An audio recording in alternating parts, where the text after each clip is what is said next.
used to hate the idea of camping. I thought it was gonna be way too uncomfortable, way too much work, and way too out of my comfort zone. But now I'm obsessed, and that is mainly, or only actually, because of this camper box that I made for my van Elfie. I've done 4 trips in total so far with it, and I want to share with you what I thought I would hate about camping, but now actually love, and then we'll address why I've taken it out of the car.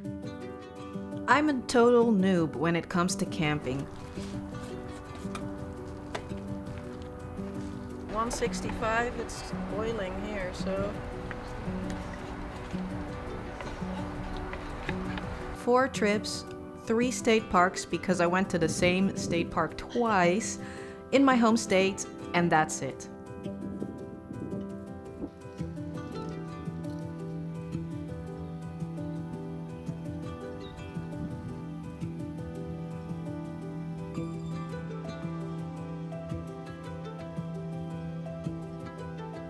Barely enough experience to call myself a camper, but just enough to know that the version of camping that I had in my head before was completely wrong. Yeah. First up, sleeping in the car. I had this vision of sleeping in a really tight space, uncomfortable in the Florida heat. An inflatable mattress deflating halfway through the night and all around this comfort. And that's not the case at all. Turns out that I sleep better in my Buzz than I do in most hotels. The bed frame and the mattress are pretty much perfect, making me feel super comfortable, and it's a spacious bed. Granted, it is a little close to the ceiling, but still, I'm just really comfortable here. There's something about being in this little nest that I've built myself, right? Windows cracked, hearing the night sounds. It feels safe, and weirdly, it feels a little magical. Next fear I had was bugs. Oh, there's a bug in here. No, that's camping. Bugs. Big ones, small ones, the kind that fly, crawl, bite. What was that? I am not a fan. I am afraid, though, of a wasp. What is that? Oh, it's gone. It's gone, Mikey. And in my mind, camping was basically entering in an agreement with nature. There's a beetle in my pan. Where I get to enjoy the peacefulness of nature as long as the bugs get to bite me. Which, it totally doesn't have to be that way. Put a mosquito net right here so that the bugs that are attracted by the lights don't fly right into the bedroom. The mosquito nets work wonders. No more creepy crawlies coming after me at night. And of course, there's mosquito spray, and to be honest, the latter does not really work that well. It lets me down mostly, but wearing long sleeves at dusk helps as well. Oh no, he's on fire! Well, not. And to be completely honest, it's hard to be mad at a few mosquito bites when you're eating campfire s'mores and watching the stars.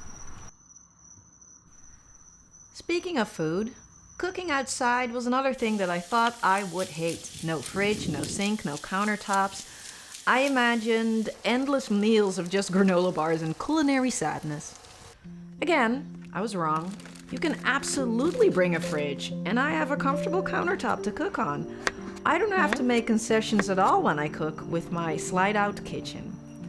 I've said it before here on the channel, there's something about cooking and eating in the outdoors that makes it just taste better somehow.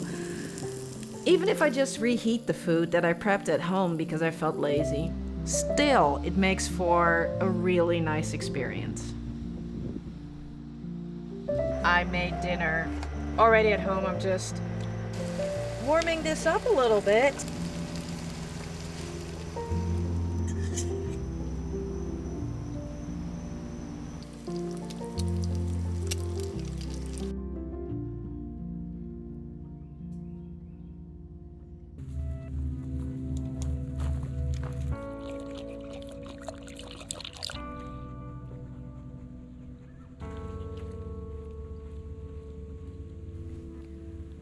My biggest worry was that I would not like going out to camp alone.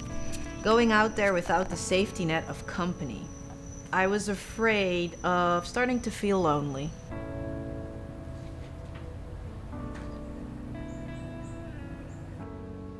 But it turns out being alone in nature doesn't feel scary or empty at all. And you're never really alone when you bring your furry bestie, right?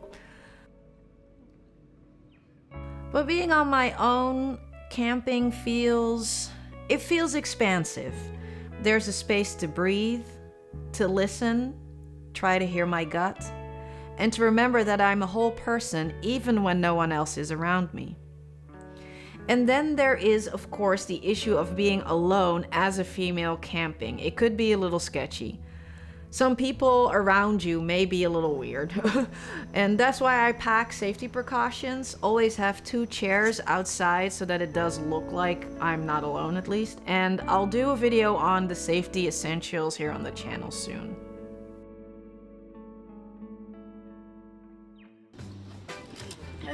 Oh, spicy. Yeah. You got jalapeno right away. Oh, spicy. I like your van.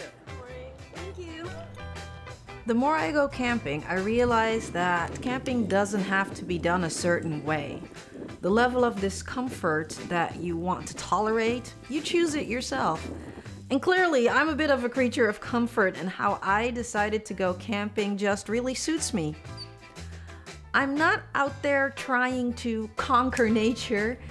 I just want to join it, accepting the little discomforts and enjoying the simplicity of life in a different kind of way. It's about laughing at myself when it takes forever to set up my awning.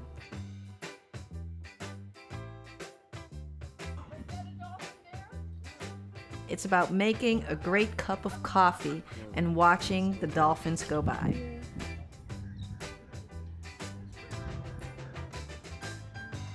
So then if I'm so happy with my camper box and the camper van that it turns Elfie into, why did I take it out? Well, honestly, it's because I'm hooked now, and I actually want to turn this entire thing into a tiny home on wheels. It's obviously not going to happen overnight because I have a lot to think about.